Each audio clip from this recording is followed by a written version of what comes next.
TSMC, and the Semiconductor Cold War.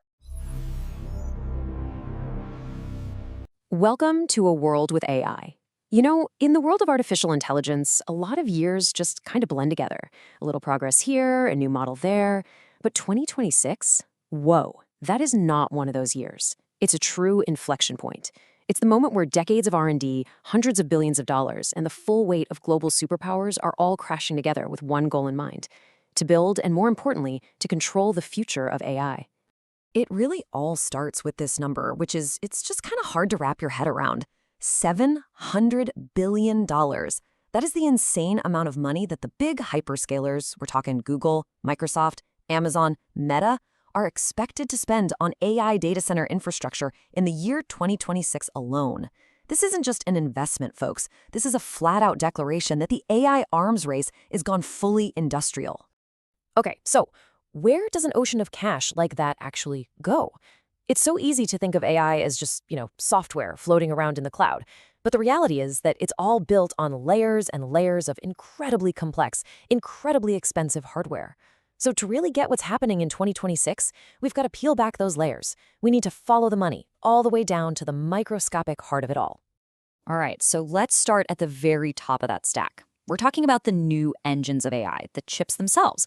But even right here, there's this massive battle playing out. It's a clash between two fundamentally different philosophies, both fighting for total control of the data center. So in one corner, you've got the reigning champ, Nvidia, and their continued dominance with general-purpose GPUs.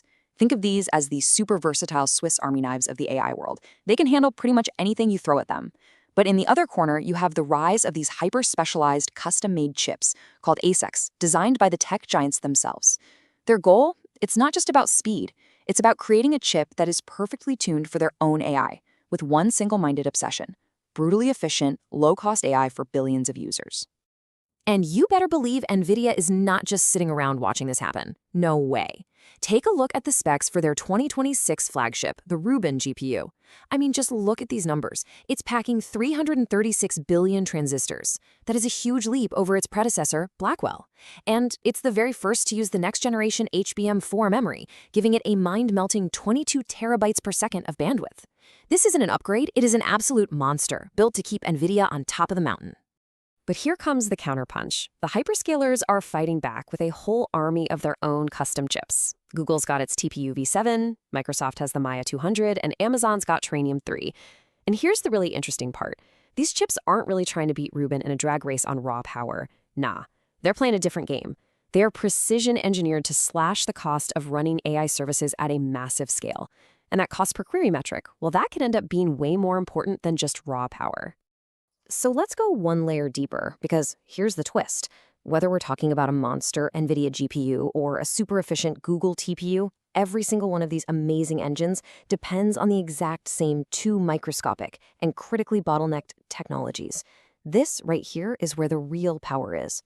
First up is the 2-nanometer process node. Now, this isn't just about making transistors smaller again. This is a fundamental redesign. It's the first generation ever to use a brand new architecture called Gate-All-Around, or GAFET. For the very first time, the gate literally wraps all the way around the channel, which gives engineers this unbelievable level of control over the electricity.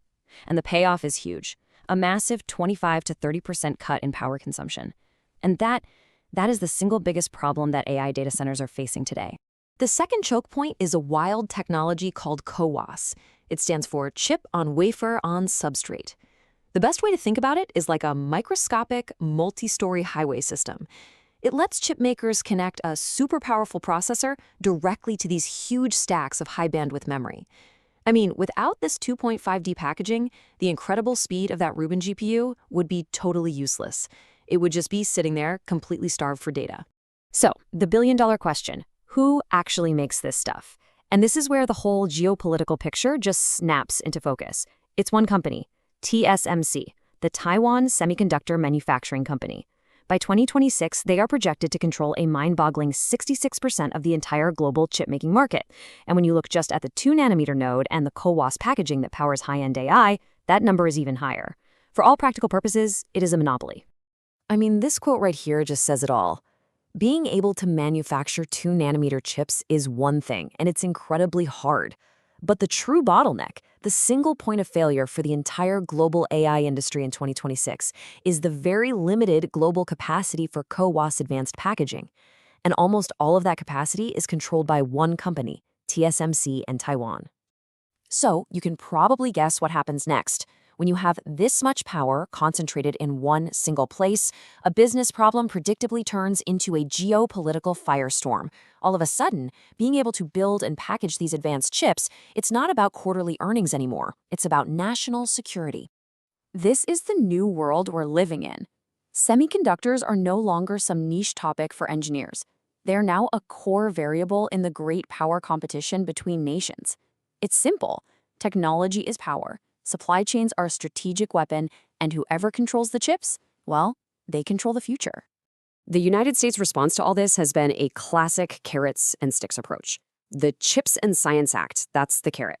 We're talking tens of billions of dollars in subsidies to convince companies like TSMC and Intel to build their advanced factories right here on American soil. And the sticks? Those are the ever-tightening export controls, specifically designed to slow down rivals by cutting off their access to this critical tech. And believe me, the money is already flying out the door. We're seeing absolutely massive public-private investments. TSMC got a $6.6 billion award for its new factories in Arizona. Intel is getting $8.5 billion to build out what they're calling the Silicon Heartland in Ohio and to expand in Arizona. These are some of the biggest industrial investments in American history. So the big question is it working? Well, this chart gives us a pretty clear picture. In 2022, the U.S. produced exactly 0% of the world's most advanced chips. 0. By 2026, thanks to all this investment, that number is projected to climb to 15%. Now look, that's not independence, not by a long shot, but it's a huge step towards making the supply chain a little less fragile. And this is what brings us right back to 2026 and why it's such a pivotal year. It's the moment of the Great Convergence. It's the year where that massive $700 billion spending spree, the incredible technological leap to 2-nanometer chips and advanced packaging, and this high-stakes geopolitical chess match for control of the supply chain, it all collides. Which really leaves us with the one defining question for the rest of this decade. In this new age of techno-nationalism, where supply chains are strategy and silicon is sovereign power, who is ultimately going to control the fragile, complex, and unbelievably powerful infrastructure that the future of AI is being built on? All right, that is our breakdown of the new chip Cold War. What are your thoughts on all this? Who do you think comes out on top? Let us know down in the comments below.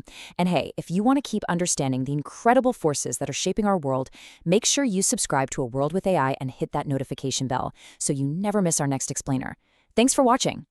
The shield is holding. For now, subscribe to A World with AI to see what happens when the silicon cracks.